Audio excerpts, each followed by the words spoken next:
Baik. Bismillahirrahmanirrahim.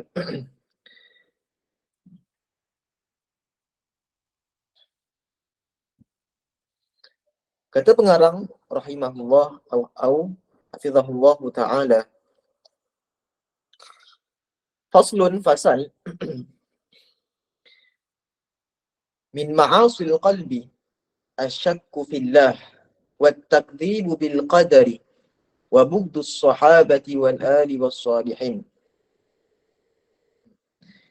Berkata pengarang hafizahullah taala, antara maksiat-maksiat hati itu ialah ragu-ragu pada kewujudan Allah, mendustakan ketentuan Allah, membenci sahabat Nabi, keluarganya dan orang-orang soleh. Jadi muslimin muslimat yang saya kasihi sekalian, perlu kita ketahui, terdapat kewajipan bagi hati yang perlu untuk kita tunaikan, yang perlu kita laksanakan. Dan juga ada maksiat bagi hati yang perlu kita hindari, yang perlu kita elakkan dan jauhkan diri kita daripada berbuat demikian. Apakah antara maksiat-maksiat bagi hati itu? Pengarang sebut di sini adalah, yang pertama adalah ragu-ragu akan adanya Allah.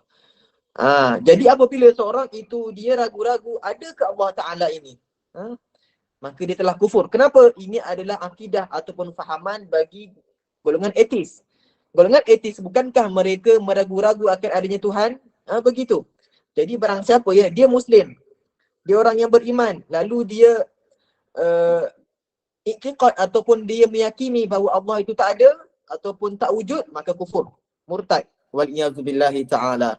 Jadi syarat untuk dia kembali semula ke dalam agama Islam adalah dengan dia meninggalkan murtad tersebut.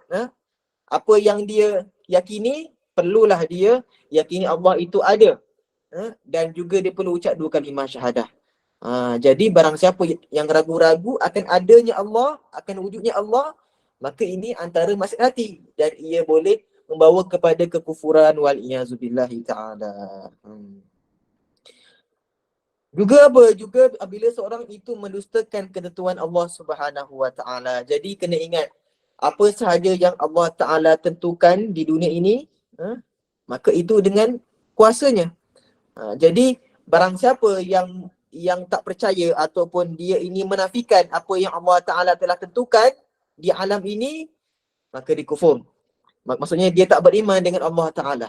Dia tak beriman dengan apa yang Nabi SAW sampaikan. Subhanallahil azim. Jadi kena hati-hati di sini. Lagi apa? Lagi disebut adalah bila seorang itu membenci sahabat Nabi. Ini kena jelas. Apabila seorang itu dia membenci keseluruhan sahabat Nabi, ini kufur, murtad. Contohlah, dia membenci Abu Bakar, Umar, Ali, Uthman dan semua yang hidup pada zaman Nabi, maka dia kufur. Adapun jikalau dia hanya membenci seorang sahaja daripada sahabat-sahabat Nabi, maka ini dosa besar. Wal-iyazubillahi ta'ala. Wajib bagi kita, bagi setiap Muslim, cintai sahabat Nabi. Juga disebut di sini, antara juga maksiat bagi hati adalah seorang itu membenci keluarga Nabi dan orang-orang soleh. Siapakah antara keluarga Nabi, isteri Nabi, anak Nabi, sepupu Nabi dan sebagainya, yang beriman? Di sini yang dimasukkan dengan keluarganya adalah keluarga yang beriman dengan Allah dan Rasulnya. Adapun jikalau ada terdapat keluarga Nabi yang tak beriman dengan Allah dan tak beriman dengan Nabi, maka ini tak termasuk. Dia bukan orang yang beriman. Jadi kalau dia membenci orang yang tak beriman dengan Allah dan Rasulnya, maka ini tiada masalah. Dan juga haram seorang itu membenci orang-orang soleh. Seperti apa? Seperti para ulama, para aulia dan sebagainya. Contoh, ada seorang alim. Dia ini alim, banyak ilmu dia. Orang soleh dan dia wali. Jadi haram untuk seorang itu benci. Bahkan hendaklah dia letak pada diri dia aku nak bersahabat dengan dia. Aku nak mendekati dia. Aku nak melazimi masa-masa aku dengan dia. Ambil banyak manfaat dengan dia. Ramai orang zaman sekarang, dia tahu ada orang soleh. Ada orang soleh yang berakidah Ahlus Sunnah wal Jamaah Al-Asy'ariyah wal Maturidiyah. Tetapi dia sibuk dengan hal-hal yang tak penting. Dia tak nak rapat dengan orang tersebut. Tuan-tuan, puan-puan kena tahu di sini, banyak kelebihan apabila kita ini rapat dengan guru. Rapat dengan guru, rapat dengan orang soleh. Apakah hikmah dan kesan dia? Kesannya, apabila kita ini ada buat salah, maka akan ditegur. Itu antaranya. Dan kita punya muamalat kita dijaga. Dan masa kita ini dipenuhi dengan kebaikan. Alhamdulillah. Itu antara kesan. Sebab itu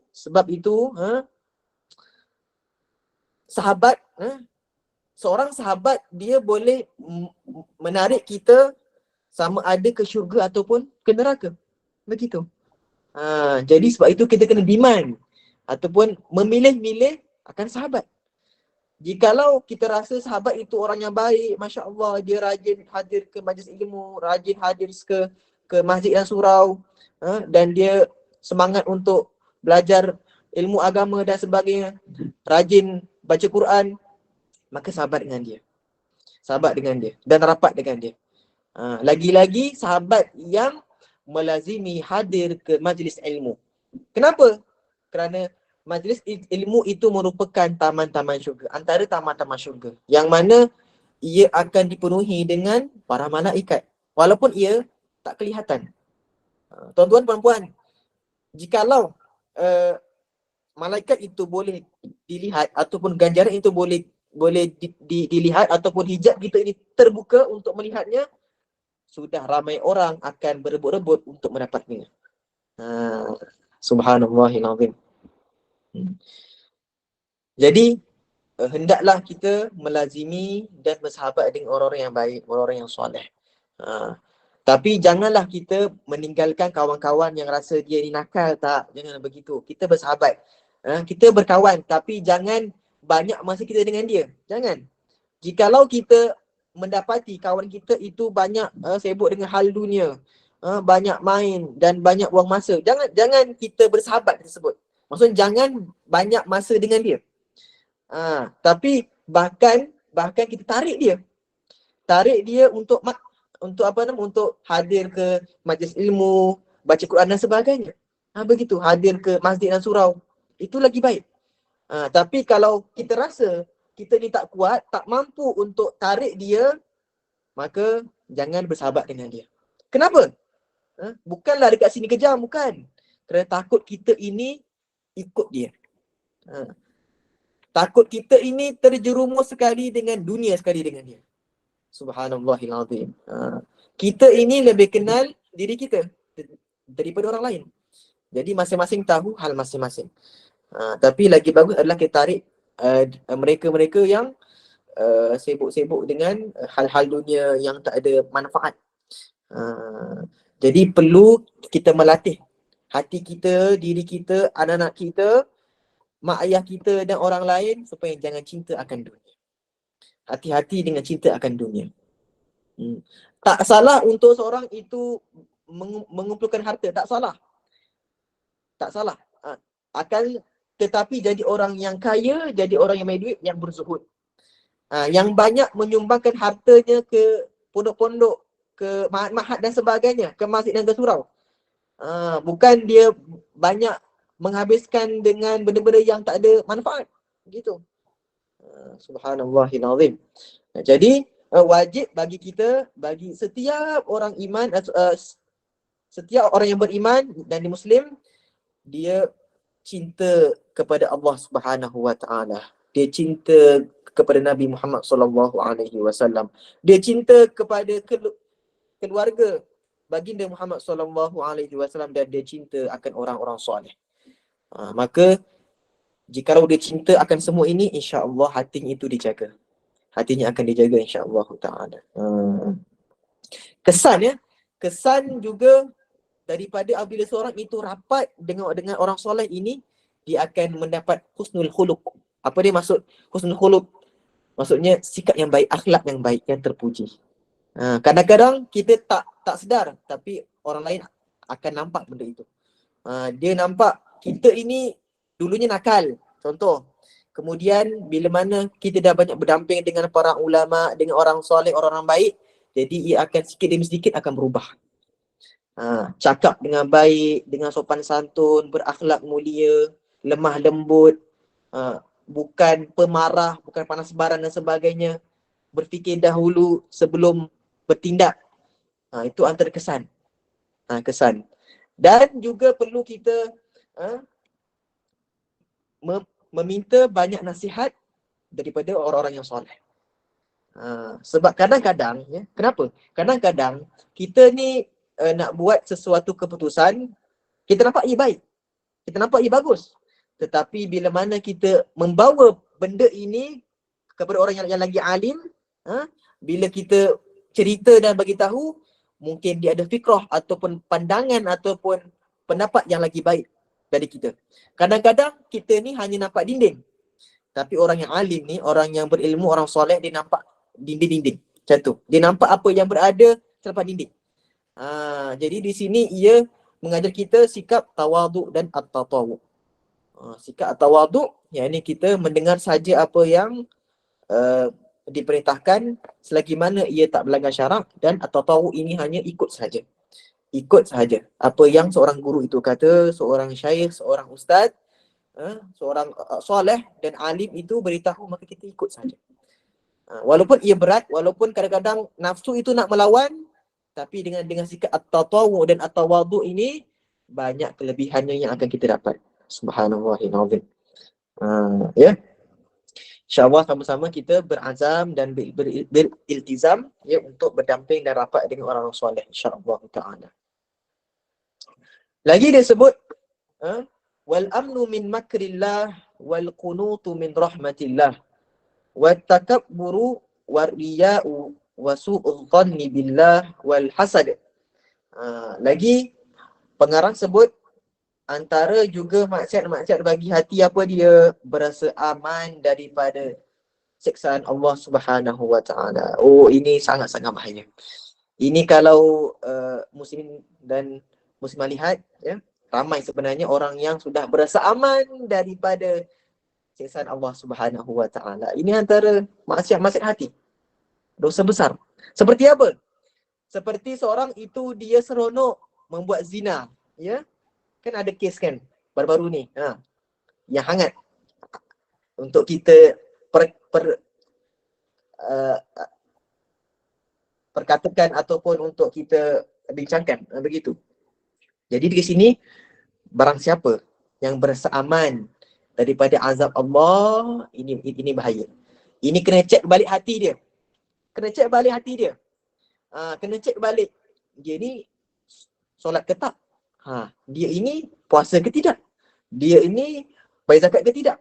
Duit yang dia dapat itu hasilnya dari mana? Okey, baik. Assalamualaikum. Jadi ada orang dia ini buat zina, mencuri, minum arak dan langsung tak ada rasa takut. Hatinya itu kata santai saja. Azab itu apalah sangat, wa'iyyazubillah ta'ala. Jadi dia kena ingat. Kena ingat di sini bahawa azab api neraka itu sangat-sangatlah pedih. Sangat-sangatlah pedih. Nak dibandingkan dengan azab di dunia ini, apalah sangat. Apalah sangat. Mungkin api kan, api mangkis gas itu kalau dah kena pun boleh melecur, boleh menjerit dan sebagainya, boleh meraung. Apatah lagi azab di api neraka, wa'iyyazubillahi ta'ala. Dekat sini kena jelas bahawa orang yang mati beriman, orang yang mati beriman, dia ada dua keadaan. Yang pertama, dia mati dan sempat bertaubat kepada Allah Subhanahu wa taala, maka dia ini terus ke syurga. Kenapa? Sebab dosa-dosanya telah diampuni oleh Allah Subhanahu wa taala. Adapun yang kedua ini, hal yang kedua, seorang dia mati tak sempat bertaubat. Pun juga ada dua keadaan. Ada dua keadaan. orang yang mati tak sempat bertaubat ada dua keadaan. Bagaimana? Yang pertama, Allah Ta'ala mengampunkan dia, maka dia terus ke syurga. Itu yang pertama. Yang kedua, dia ini dah lah tak sempat bertaubat. Kemudian Allah Ta'ala tak ampunkan dia. Lalu di sini, dia diazab dengan kadar banyak mana dosa yang dia lakukan di dunia ini. Tapi orang-orang beriman, orang Muslim, orang yang mati dalam keadaan beriman, mereka tidak akan langsung sampai ke dasar api neraka. Tidak. Mereka langsung tak akan sampai ke Jahannam. Tidak. Jahannam itu hanya khas bagi orang kafir, orang kufar, orang yang mati murtad. Itu khas. Dan orang yang munafik. Sama sahaja. Adapun orang yang beriman, dia mungkin hanya sampai level 1, level 2 begitu. Tapi level 7 itu yang bawah sekali, itu tak akan sampai langsung bagi orang yang beriman. Itu khas bagi orang kufar. Orang kufar semuanya akan pergi bawah sekali. Itu khas. Sebagai hukuman azab ke atas mereka kerana tak beriman dengan Allah dan Rasulnya di atas muka bumi ini. Sedangkan mereka telah disuruh, diperintahkan untuk beriman dengan Allah dan Rasulnya, tapi mereka degil. Mereka menyangka berhala itu, berhala dan pokok, matahari dan sebagainya itu adalah Tuhan mereka. Bahkan bukan. Macam mana makhluk yang menciptakan Tuhan? Kan aneh tu. Bahkan Tuhanlah yang menciptakan hamba-hambanya, iaitu Allah Subhanahu Wa Ta'ala. Jadi kena hati-hati apabila seorang itu berbuat maksiat, buat dosa, jadi jangan bersaman. Setiap kali buat dosa, buat maksiat kecil atau besar, terus buat taubat. Terus menyesal. Jadi jangan kita menangguh-nangguhkan taubat tak. Jangan mengumpulkan dosa-dosa banyak kemudian bertaubat. Mana tahu kita ni akan hidup 10 tahun lagi, 5 tahun lagi, esok ke? Tahu ke? Tak tahu. Jadi kita ini hamba yang lemah, memang tak akan terlepas dari berbuat maksiat dan dosa besar. Jadi sebab itu kita selalu buat doa supaya Allah Ta'ala mengampunkan dosa kita, dosa ibu ayah kita dan orang-orang Muslim. Baik. Lagi apa disebut lagi? Juga dosa besar apabila seorang itu berputus asa daripada rahmat Allah Subhanahu Wa Ta'ala. Ini juga dosa besar, ya. Dosa besar. Seperti apa? Seperti seorang itu, ya, dia dah buat maksiat. Dia dah buat maksiat, lalu dia nak bertaubat. Dia nak bertaubat, kemudian datang satu syak ataupun sangkaan dalam hati dia, Allah Ta'ala tak akan mengampuni aku. Tak boleh kata gitu. Rahmat Allah Ta'ala itu luas. Allah Ta'ala itu maha pengampun.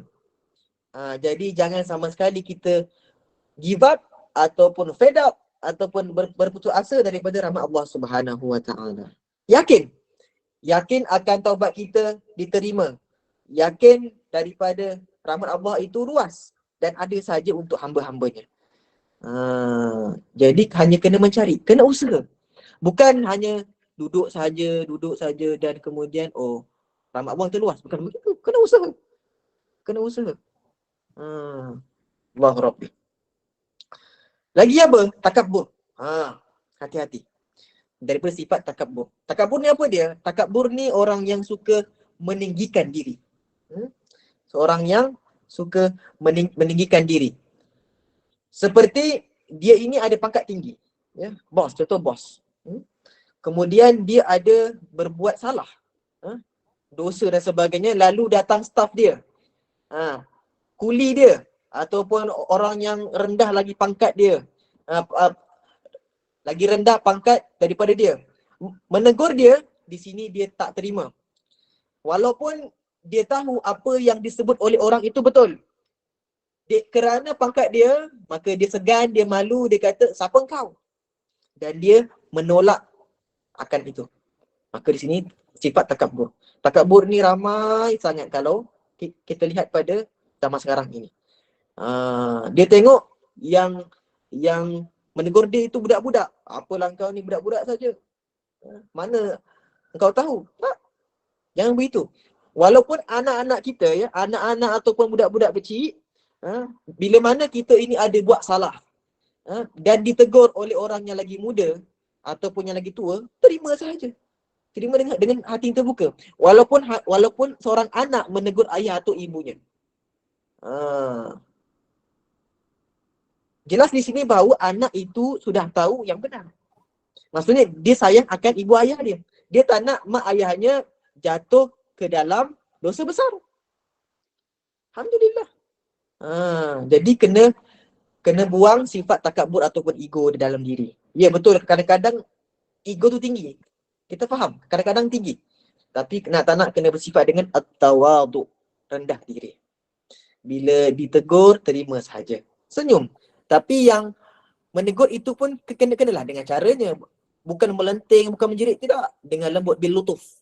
Dengan lembut dan berhikmah. Bukankah Nabi pesan kalau nak tegur itu dengan hikmah, begitu. Bukan dengan menjerit, oi, ataupun menengking, ataupun menampol dan sebagainya, bukan begitu. Dia pukul ke? Tidak. Menegur itu dengan hikmah. Kalau tak jalan juga dengan hikmah, maka pukul. Dengan rotan dan sebagainya. Itu sifat takabur. Jadi kena hati-hati dengan sifat takabur. Walaupun seorang itu ada pangkat ya, pangkat datuk ke, datuk seri ke, tan sri ke, dan ditegur dengan orang biasa, maka kena terima. Kena terima dengan hati yang terbuka. Kita ini mungkin berbeza pangkat, tapi sama sahaja. Kita semuanya daripada tanah. Jadilah seperti tanah dan jangan jadi seperti langit yang hanya di atas sahaja. Tanah itu dia di bawah saja. Dan dia selalu bersikap rendah diri. Jadi maka sama-sama kita bersikap dengan sifat at-tawadhu ini. Banyak kelebihan dan hikmah apabila seorang itu bersikap ataupun bersifat dengan at-tawadhu. Banyak. Antaranya orang akan ramah dengan kita, cinta kita, suka rapat dengan kita dan sebagainya. Apa jadi kalau seorang itu ada sifat at-takabur? Rasa gah, rasa nak dia je betul. Mestilah orang akan pandang macam slack, pandang lain dan tak seronok nak sahabat dengan dia dan sebagainya. Itu kesan dia. Bahkan Nabi pun juga bersifat dengan at-tawadhu, dan Nabi juga mengajarkan para sahabatnya sifat at-tawadhu. Bila mana ditegur, terima. Dinasihat, terima. Subhanallahil azim. Baik, dan juga dosa riak. Riak ini macam mana? Riak ini orang yang suka menunjuk-nunjuk akan nikmat ataupun kelebihan yang tak ada kepada orang lain. Macam tu. Maksudnya nikmat tu hanya ada pada dia dan tak ada pada kawan dia. Contoh. Seperti apa? Seperti dia ini baru beli kereta baru. Contoh. Beli kereta Velfire. Baru beli. Dari kilang. New tu. Bukan second tak. New.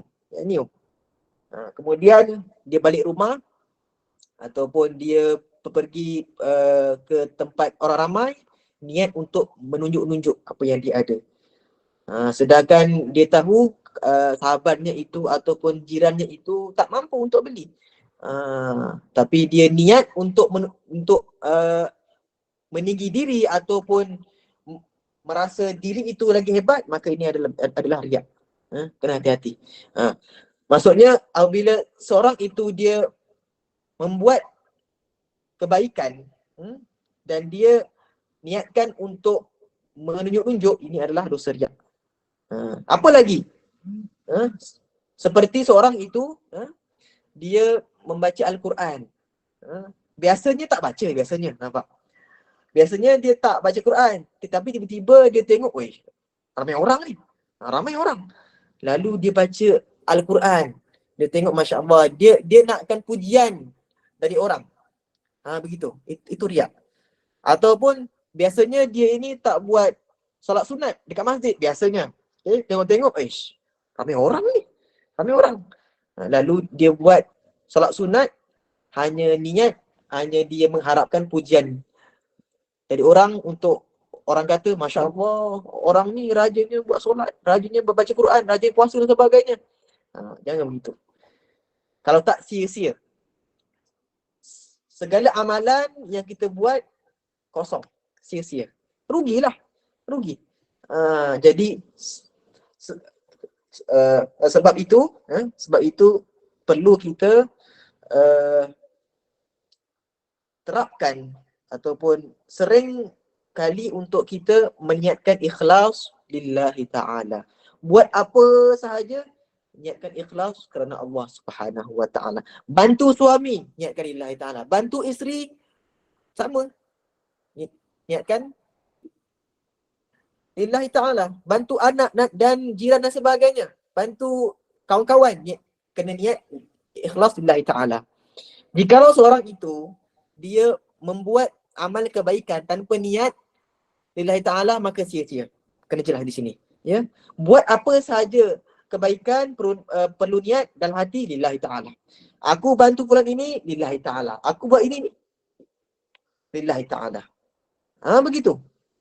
Bukan dia nak bantu orang itu, buat itu, buat ini, dengan hanya mengharapkan pujian dari orang. Bukan begitu. Jangan begitu. Kalau tak, sia-sia. Sia-sia. Kita ni dah banyak dosa. Amal pun tak banyak. Jadi takkanlah nak juga riak. Habislah, rugilah. Subhanallahilazim. Baik, apa lagi disebut? Buruk sangka dengan Allah. Ini sama dengan dosa berputus asa daripada rahmat Allah. Sama, lebih kurang. Maksudnya dia ini dia tak yakin akan rahmat Allah. Dia tidak bersangka baik dengan Allah.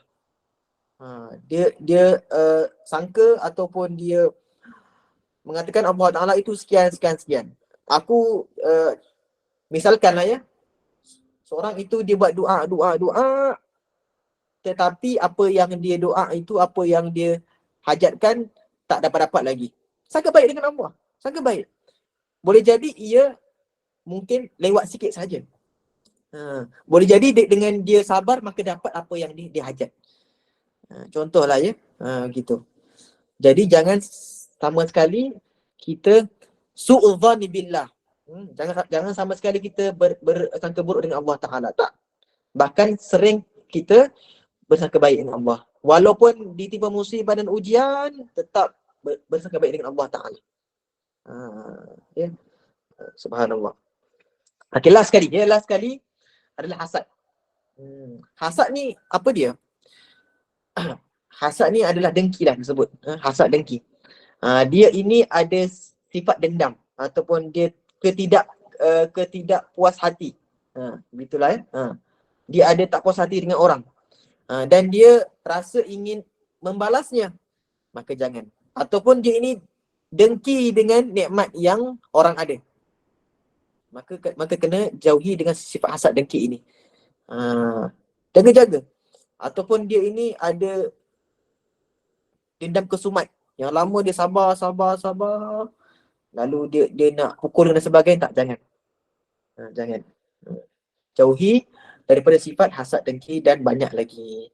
Alhamdulillah. Jadi itu adalah ringkasan ya, tentang maksiat-maksiat bagi hati yang perlu kita ketahui dan perlu kita jauhi. Dan juga kita perlu terangkan dekat anak-anak kita, mak ayah kita, kawan-kawan kita sekalipun. Bagi tahu mereka hati-hati dengan daripada berbuat sedemikian. Alhamdulillah rabbil alamin.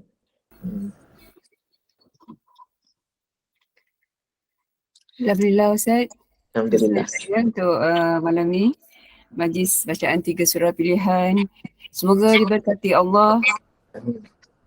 Apa saja penglibatan kita yang berkait dengan Al-Quran dan kita lakukan hanya kerana untuk mencari redha-Nya, pasti akan amat besar ganjarannya di sisi Allah. Dan terima kasih juga kepada Ustaz dengan tazkirah tasawuf bertajuk maksiat hati. Masya Allah. maksiat hati ragu-ragu akan adanya Allah, maka kita jadi kufur.